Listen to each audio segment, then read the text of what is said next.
le plaisir de vous retrouver pour TPMP ouvert à tous 2023. C'est le premier de l'année. Je vous souhaite à tous une bonne santé et plein d'énergie pour cette nouvelle année qui s'ouvre à vous. Je suis bien entourée aujourd'hui. Francesca Antoniotti. Merci. Coucou, comment ça va? Bonne année, salut. Franchement, c'était génial. J'étais en Corse, je me suis régalée. J'ai fait plein toute l'année. Bonne énergie. Oui, mais l'hiver, c'est pas pareil. C'est une ambiance. Alors, vacances, Comment ça va? gentil. Moi, en pleine forme. Je suis parti dans le sud. Je suis en pleine forme. C'était bien les vacances alors? Oui, enfin, je n'ai pas fait grand-chose. Je préparais mon déménagement. Ok, génial. Alors, comme vous le savez, comme l'année dernière, TPMP ouvert à tous, le 6 à 7 ouvert à tous, nous allons à chaque fois recevoir des nouveaux chroniqueurs en situation de handicap. N'hésitez pas, si vous voulez venir nous voir pour nous partager votre vie et vos énergies, n'hésitez pas. Mehdi, en novembre dernier, tu étais déjà venu nous voir. Alors, on va en reparler tout à l'heure ensemble. Merci pour cette semaine incroyable depuis la rentrée. 2,2 millions de téléspectateurs, c'est très très fort. Merci beaucoup à vous. Alors, Mehdi, on est très content d'être avec toi ce soir. On a préparé un petit magnéto pour te présenter et on parle avec toi juste après. Regardez. Quand la vie, c'est les médias. Alors justement, tu as dit, être en fauteuil n'empêche pas d'avoir de l'humour, ni d'avoir un avis sur les programmes télévisés, les livres ou les films. Toi, les médias, c'est vraiment ton truc. C'est le truc qui me passionne. Ouais. Voilà, moi, je suis branché médias à 300% et c'est vrai que voilà, j'ai la chance de participer à. Merci en tout cas d'avoir été avec nous. Tu nous rejoins tout à l'heure à TPMP avec Cyril. Oui. Super.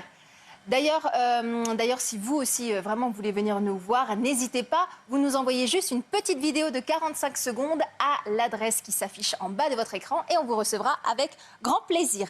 On va revenir à présent sur le top 5 de ce qui s'est passé hier. C'était une très belle émission hier. On commence avec le début de l'émission. Incroyable. T'as regardé, toi ? C'était fou. Donc, en fait, Cyril a eu un flash sur Muriel. C'est une femme dans le public. Et il voulait passer vraiment du temps en B2B avec elle, à tel point qu'il a demandé, c'est surréaliste, à tout le public de sortir. La séquence est folle. Regardez. C'était incroyable. En fait, il n'y a que Cyril pour faire des séquences improvisées comme ça. C'est clair. Ça, c'est les moments que je préfère le plus. Il y en a eu tel le faire. Parce qu'il n'y a pas du tout d'avoir l'idée, c'est le faire. Et ces séquences de slow, ça nous a donné envie de redanser des slows. Parce que ça se perdait un peu, les slows, c'est vrai? Il n'y a aucun endroit où on danse des slows. Alors lui, il est content. Parce si, les balles, les guinguettes, les balles à la... Qu'est-ce que toi, quand tu as vu ça devant ta télé, qu'est-ce que tu t'es dit? Avec le top 4, on a reçu hier Sami Nasseri, qui nous a parlé de sa carrière, il nous a parlé de son ascension dans les années 2000, et puis il nous a aussi parlé de sa descente aux enfers, et puis de sa renaissance. C'était un très beau moment, c'était émouvant. Regardez.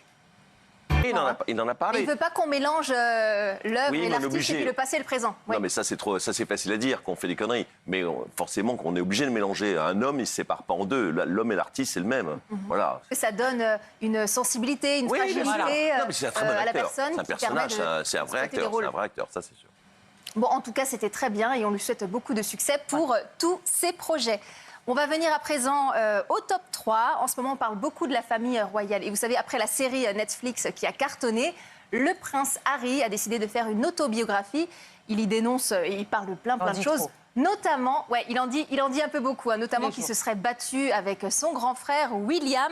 Donc bien sûr, qu'est-ce qu'on a fait? On a invité le spécialiste de la monarchie, de la reine et du roi et de toute la famille royale. Il s'agit de notre adoré Bertrand Deckers. Regardez. Nadine Oumouk. Mehdi, alors toi, quand tu regardes ça, la famille royale, est-ce que ça t'intéresse? Entre Bertrand qui est à fond et Cyril qui s'en fout complètement, on a l'impression d'un duo de comiques quand ils sont les deux sur le sujet, mais c'est trop drôle. Alors qu'est-ce qu'on dit? Et Bertrand, il était à fond. Moi, je m'intéressais pas tellement parce que... m'intéresserait un peu plus tous ces sujets-là. Peut-être que ça me fera changer d'avis, du coup. Exactement. On va revenir à présent sur le top 2. Alors, en ce moment, on en parle beaucoup. C'est la nouvelle action du collectif Dernière Rénovation qui a profité de la rentrée gouvernementale pour leur première action coup de poing de 2023. On était hier avec deux écologistes, deux écolos qui étaient avec nous. Donc, on rappelle les faits. Après avoir aspergé de peinture orange la façade de Matignon, qui est le lieu de résidence et de travail de la première ministre Elisabeth Borne, le collectif a décidé de répéter l'action, cette fois-ci au ministère de l'économie. Alors, est-ce qu'ils ont franchi la ligne rouge? Dites-le nous, qu'est-ce que vous en pensez? Et puis nous, on en parle. Delphine, est-ce qu'on pourrait dire à Jessica? Il ne faut pas le dire. Allez, regardez, on en parle après. Complètement... Le banc des accusés, Est-ce que ce ne sont pas plutôt des gens courageux, des héros, des lanceurs d'alerte?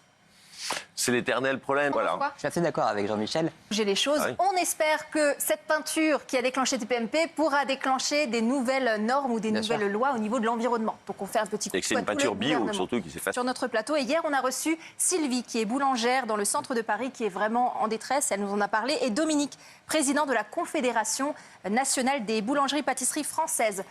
Regardez. Merci beaucoup Jean-Michel, merci Francesca, merci Mehdi. On se retrouve dans TPMP Week-end. Je vous fais un gros bisou, à la semaine prochaine.